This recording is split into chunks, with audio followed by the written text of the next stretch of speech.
Everyone, welcome back to my channel which is English decode. दोस्तों, आज फिर से एक नई स्टोरी लेकर मैं आई हूँ आप लोगों के साथ। दोस्तों, आज की स्टोरी बड़ी ही इंटरेस्टिंग है। इस स्टोरी में आपको जानने को मिलेंगे बहुत सारे नए वर्ड्स और साथ ही इस स्टोरी में यूज़ हुए ग्रामर के पॉइंट्स को भी हम लोग बिल्कुल डिटेल से बात करेंगे। तो चलिए शुरू करते हैं बिना किसी देरी की। हमारी स्टोरी का टाइटल है हेल्प योर सेल्फ। देखिए, हेल्प योर सेल्फ का मतलब होता है अपनी मदद स्वयं करें। Help your self, your self यहाँ पे एक प्रोनाउन है। इसका पूरा मतलब हुआ अपनी मदद स्वयं करें, हेल्प योर सेल्फ। आगे बढ़ते हैं। वंस, एक बार, 2 माइस, 2 चूहे, entered a dairy. Entered a dairy. अब देखिए, डेयरी का मतलब होता है जहाँ पे दूध से बने हुए सामान या फिर दूध, मलाई, दही, इस तरह के सामान जहाँ होते हैं उसे कहते हैं डेयरी। एज, चूँकि, they were looking for something to eat, वो लोग कुछ देख रहे थे खाने के लिए। देखिए, लुक फॉर का मतलब होता है, लुक फॉर समथिंग का मतलब होता है किसी चीज़ के लिए देखना। वो चीज़ कुछ भी हो सकती है। यहाँ पे समथिंग की जगह आप कुछ भी लगा सकते हैं, जैसे लुकिंग फॉर फूड, खाने की तलाश में। लुकिंग फॉर थ्रस्ट, प्यास की तलाश में, है ना। तो लुक फॉर का मतलब होता है किसी चीज़ के लिए देखना। तो इस पूरे वाक्य का मतलब हुआ वे लोग किसी चीज़ की तलाश में थे और वो चीज़ क्या थी? टू ईट, खाने की तलाश में वो लोग लुक फॉर कर रहे थे, देख रहे थे। दे स्लिप्ड, वे फिसल गए। And fail into a large drum of full of milk, गिर गए। फेल, फॉल का मतलब होता है गिरना, और फॉल का यहाँ पे फेल जो है वर्ब का सेकेंड फॉर्म है। क्योंकि ये स्टोरी पास्ट में है इसलिए यहाँ पे फॉल के जगह फेल का यूज़ किया गया है। Fail into a large drum, एक बड़े ड्रम में गिर गए। फुल ऑफ मिल्क, वो ड्रम क्या था? फुल ऑफ मिल्क था, यानी कि दूध से भरा हुआ था। They did not know how to swim, इसका मतलब क्या हुआ? वे नहीं जानते थे। They did not know how to swim. अब देखिए दोस्तों, इस तरीके के वाक्य को आप बड़ी ही आसानी से, अगर आप ये स्ट्रक्चर सीख जाते हैं तो इस तरीके के सेंटेंस आप बोल सकते हैं या बना सकते हैं। जैसे, उन्हें नहीं पता था, दे डिड नॉट नो, कि कैसे खाते हैं, how to eat. They did not know how to eat, how to swim, how to breathe, how to talk. मतलब जब भी इस तरीके का वाक्य हो, उन्हें नहीं पता था कि कैसे तैरते हैं, कैसे खाते हैं, कैसे श्वास लेते हैं, कैसे कम्युनिकेट करते हैं, कैसे बात करते हैं। तो इस तरीके के वाक्य को आप हाउ टू प्लस वर्ब लगा के बना सकते हैं। आगे बढ़ते हैं। सून, जल्द ही, दे स्टार्टेड ड्रॉनिंग, डूबने लगे। ड्रॉन का मतलब होता है डूबना। ड्रॉन का मतलब क्या होता है? डूबना या डूब के मरना। दे स्टार्टेड ड्रॉनिंग, वे डूबने लगे। Both of them started struggling, वो दोनों ही स्ट्रगल करने लगे, यानी कि कोशिश करने लगे। टू स्टे अफ्लोट, अफ्लोट का मतलब होता है तैरना। तो वे लोग क्या चीज़ की कोशिश करने के लिए? तैरने की कोशिश करने लगे। One of the mice said, one of the माइस का मतलब हुआ 2 चूहे थे, तो चूहों में से एक चूहा बोला, one of the mice said, friend, दोस्त, I think we are going to drown, हम लोग डूबने वाले हैं। We are going to drown. देखिए, इस तरीके के जब वाक्य हो, हम लोग डूबने वाले हैं, जिसमें आप अंदाज़ा लगा सकते हैं। जैसे we are going to drown, हम लोग डूबने वाले हैं। आप ऐसे ही बोल सकते हैं, we are going to pass the exam, हम लोग एग्ज़ाम पास करने वाले हैं। या फिर एक और वाक्य लेते हैं, हम लोग आज शाम को बाज़ार जाने वाले हैं। We are going to market tonight, आज रात को बाज़ार जाने वाले हैं। तो इस तरीके से आप गोइंग टू लगाकर वाक्य को बना सकते हैं। आगे बढ़ते हैं।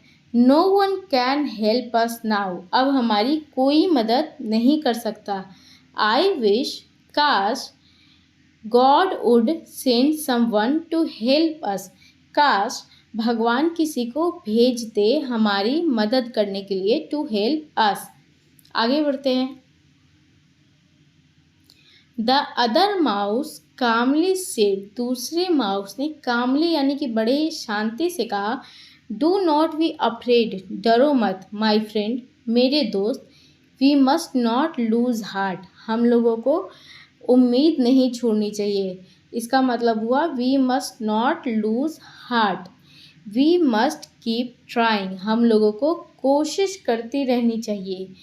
जब भी इस तरीके का वाक्य हो, हम लोगों को कोशिश करती रहनी चाहिए, तो क्या से बनाएंगे, मस्ट से बनाएंगे, मस्ट का यूज़ करके बनाएंगे। We must keep trying, but a few minutes later, पर कुछ समय के बाद, the first mouse gave up. देखिए गेव अप का मतलब होता है हार मान जाना। Give up, GIVE, give up का मतलब होता है हार मान जाना। क्योंकि ये वाक्य पास्ट में है इसलिए यहाँ पर गिव के जगह गेव का यूज़ किया गया है, जो कि वर्ब का सेकेंड फॉर्म है। आगे बढ़ते हैं। ही डिड नॉट ट्राई, उसने कोशिश नहीं की। एंड सो ही ड्रॉन, वह डूब गया या डूब कर मर गया। The other mouse saw his friend drowning in the milk, दूसरे माउस ने अपने दोस्त को डूबते हुए देखा। सॉ मीन्स देखना, इन द मिल्क, दूध में। एंड फेल्ट वेरी सॉरी, और उसे बहुत दुख हुआ। फेल्ट वेरी सॉरी का मतलब बहुत दुख होना या बहुत दुख महसूस करना। फील मिस होता है महसूस करना। आगे बढ़ते हैं। He kept moving his legs to try to keep afloat. देखिए ही किप्ट मूविंग, वह मूव करता रहा। किप्ट मूविंग का मतलब होता है मूव करता रहा। क्या मूव करता रहा, हिज लेग्स, अपने पैरों को, to try to keep afloat, तैरते रहने के लिए कोशिश करते रहा। सून, जल्द ही, this had a churning effect. देखिए दिस यहाँ पे जो आया है इस पूरे वाक्य के लिए आया है। देखिए दिस का मतलब क्या हुआ, दिस यानी कि वो जो अपने दोनों पैर को मूव करके तैरने की कोशिश कर रहा था, हैड अ चर्निंग इफेक्ट, उससे एक चर्निंग इफेक्ट हुआ। चर्निंग इफेक्ट का मतलब क्या होता है, देखिए CHURN, चर्न का मतलब होता है मथना। जैसे आपने देखा होगा घरों में जब दाल मथा जाता है या फिर जब दूध या दही को मथा जाता है, दूध को मथा जाता है तो उससे मक्खन निकलता है, तो उस मथना को कहते हैं चर्न। तो चूहा जो बार बार अपने पैर को मूव कर रहा था तैरते रहने के लिए, उससे क्या हुआ, एक चर्निंग इफेक्ट तैयार हो गया, एक चर्निंग इफेक्ट होने लगा। And a thick layer of cream fat was formed,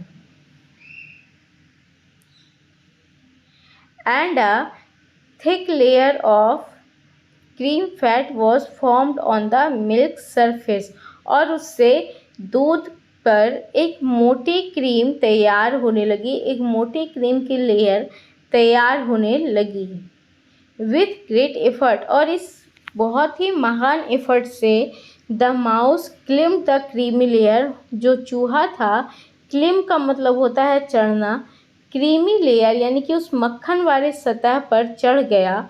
and jumped out to safety, और जंप आउट का मतलब होता है बाहर की तरफ कूद गया सेफ्टी के साथ। द माउस रियलाइज्ड, माउस ने ये रियलाइज़ किया, महसूस किया, दैट गॉड हेल्प्स, भगवान मदद करते हैं, दोज, उनकी, हु हेल्प देमसेल्व्स, जो अपनी मदद खुद करते हैं। दोस्तों ये थी आज की हमारी स्टोरी।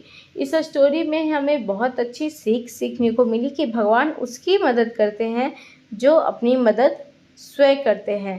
इसके अलावा यहाँ पर हम लोगों ने आज बहुत सारे इंटरेस्टिंग वर्ड्स भी जाने और उसके साथ साथ कुछ ऐसे स्ट्रक्चर्स थे उनके बारे में भी हम लोगों ने जाना। तो दोस्तों ये थी आज की हमारी वीडियो। उम्मीद करती हूँ कि आपको अच्छी लगी हो। यदि अच्छी लगी हो तो आप हमारी इस वीडियो को अपने दोस्तों के साथ भी शेयर कर सकते हैं। चलिए मिलते हैं नेक्स्ट वीडियो में, तब तक के लिए थैंक यू।